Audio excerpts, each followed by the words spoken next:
Hi అండి, అందరికీ నమస్కారం. జై భవానీ.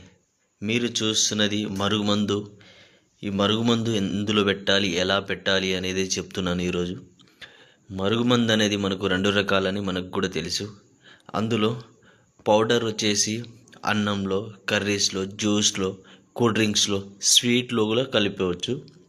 లిక్విడ్ అనేది చెప్పులకు, బట్టలకు, తలకు, శరీర భాగాలకు పూయొచ్చు.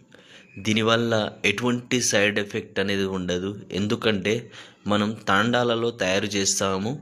అందులో అనేకమైన పవర్ఫుల్ మూలికలను తీసుకొని వాటితో మనం మరుగుమందు అనేది తయారు చేస్తాము. దీనివల్ల ఎటువంటి సైడ్ ఎఫెక్ట్ అనేది ఉండదు. మీరు ఈ మరుగుమందు ఎవరైతే కావాలి అనుకుంటున్నారో పైన గురుగారి నెంబర్ ఉంది, ఆ నెంబర్కి కాల్ చేసి మరుగుమందు మీరు తీసుకోవచ్చు. ఈ మరుగుమందు అనేది మనకు చాలా పవర్ఫుల్ అండి. మనం